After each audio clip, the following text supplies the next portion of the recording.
Lake Wannabe, my hometown, out there on the edge of the prairie. We're having a pretty wet spring this year. A lot of rain.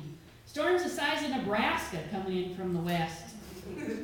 That's not too good for the folks living on the river, but it's great for the Peace Garden planted at the Unitarian Universalist Society of Lake Wannabe and surrounding communities, as well as some communities farther away.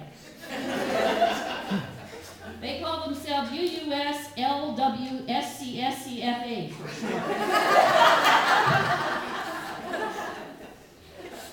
Julie Fisher and her crew got the flower and vegetable beds planted early this year, using a method called lasagna gardening, and no one's really sure what that is.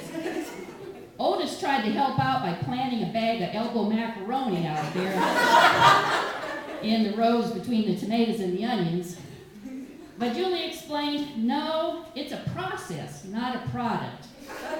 Which didn't help much. I guess you just have to think inside the box on that one. The Iowa Supreme Court voted to extend marriage rights to same-sex couples this spring. And Judge Nate Callahan is carrying a fancy new cell phone on his belt so he can be available 24/7 to perform emergency marriages. What? An emergency gay marriage? Where? Don't anybody move till I get there. This is very dangerous.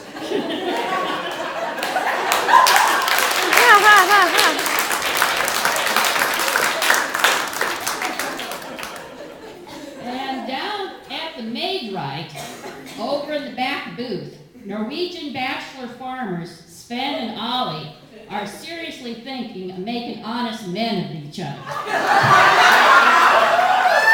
So can we have an amen for that? Amen. Right. This year's fundraising at the Unitarian Church of Real Science went well. The Finance Committee ran another successful Treats and Talents auction called Pirates on Safaris.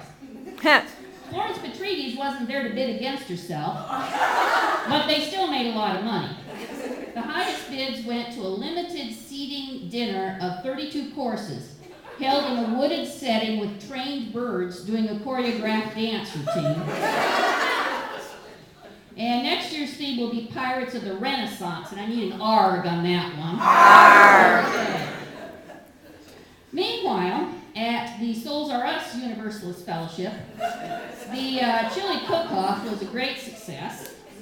As often happens, the Fire of God chili beat out the Peace and Justice chili. And as usual in this event, there were more votes than people, which some say is due to Chicago-style voting, and others say is due to the strength of the spirits within. And then at First Church UU, which was founded in 1893 by Unitarian missionaries from Boston that were on their way to California, the excitement is new siding. Color has been a major part of the debate.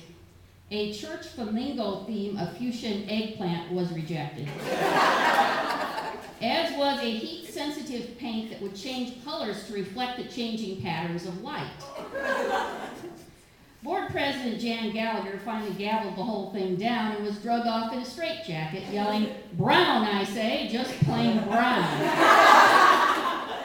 But I'm happy to report that her medication is working, and she will be back in time to put an end to the discussion of a fully computer-enabled welcome sign that uses voice recognition software to display the text of the sermon in real time to passing motorists.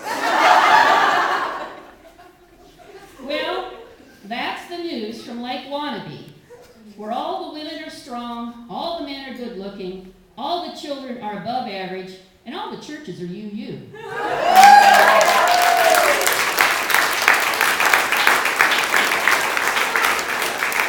Thank you, Jan. Now we're going to have another few pieces from Amy and Eva.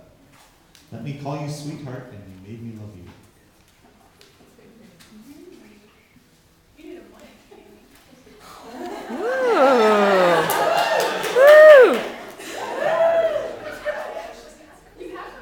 Don't use a lapel.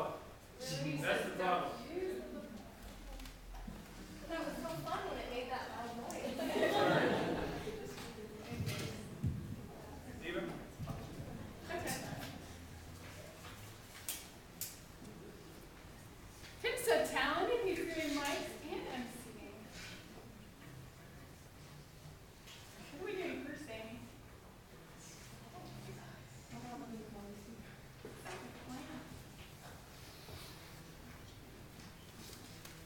decided to go back in time just another little bit for a few minutes.